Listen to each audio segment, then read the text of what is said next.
Hello, my name is Andrew. I'm going to tell you about my classes and how I use scaffolding and the students' native language in order to teach English as a second language.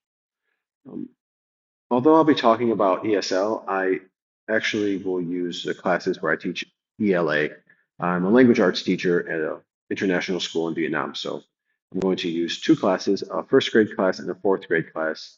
In both of these levels, I have a pretty mixed group of abilities, and I also teach a lot of vocab. It's pretty much half of what I teach. It's a very vocabulary focused textbook. We use the McGraw-Hill Wonders books. Yeah, so I think it's a pretty appropriate example. So it's essential that I use scaffolding in my lessons. I wouldn't be able to read the passage with the students without a lot of scaffolding being done with the vocabulary, especially, but also sometimes with the grammar end on, like with tenses and things like that. So with scaffolding in vocabulary, I follow the I do, you do, we do, I do, we do, you do structure. First, I teach the definitions on my own. I write my own definition on the board of the 10 or 20 words that we're learning. I'll write a definition and I will draw a picture and give an animated example in front of the class, making sure the students are understanding what the word means. They write down the definition and draw the picture in their notebooks. Um, and we do this for the vocabulary words. I usually do about 6 to 8 a day. For the first grade class, that's enough. That's enough to do the reading. But for the fourth grade class, we have to do a second day where we do another 8. There's a lot of new words.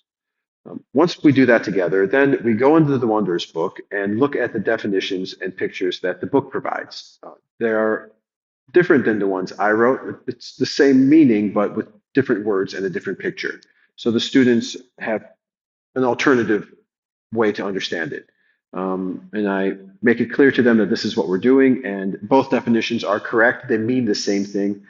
It's just another way of phrasing it. So if one is a little confusing, they have another option. We'll read through it together, and the nice thing about the Wonders book is that it incorporates some questions. So if the word is, for example, performance, it will give the definition of performance, an example sentence, and then it'll ask a question like, what performances have you seen? So we'll go through the class and we'll we'll read it together. I'll call on students to read it together, and we'll answer the questions. Everyone will have a turn answering some of the questions.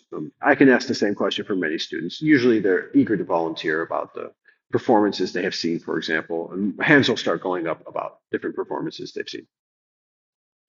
And then for homework, I'll assign some writing. They'll have to write, X amount of sentences using the vocabulary words. So that is the I do, we do, you do structure. First, I write the definitions and give examples. Then we do it together, reading them through the book, and then the students do it on their own. And that's how I scaffold for vocabulary in my ELA class before we go to the text when we read a story with the new words, and they'll have to do the workbook, quizzing them on those vocabulary words. As far as a native language goes, incorporating that is not something that I'm encouraged to do at my school. They want the lessons to be as immersive as possible. So I don't speak Vietnamese anyway, but I do still take note of the language. I talk to the Vietnamese teachers and see how well they're doing as far as reading and writing goes. Um, just so I can take that into account when I'm giving assignments. Sometimes I will have to give an easier version of an assignment to certain students who are struggling. It's something that's nice to know. I'm also lucky enough to have a TA who speaks fluent Vietnamese and English with me. And while I'm explaining the definitions to the students, and I feel like they've got the idea, I will ask them, what is this word in Vietnamese? And then when they say it, I can look to the TA and verify, is this correct or are they off? And hopefully they're correct and we can keep it moving. But sometimes it's not quite right. The TA can give me a gesture like, that's it's on the right track, but that's not the exact word. No, that's not the right word. So I'll have to explain it a little bit better and make it more clear. And then I'll ask them again, what is it? What is it? No, that's not it. No, that's almost it. Try again, try again. If I hear a couple more, I'll look at the TA and she'll say, yes, that's it. And then she'll reveal it. I don't want to just spoon feed the students the answer. I know I can just have the TA tell them the word at the beginning, but I want them to kind of work for it and arrive at the definition and then verify it's correct rather than just being told, oh, okay, that's what that word means. Okay, got it. I understand.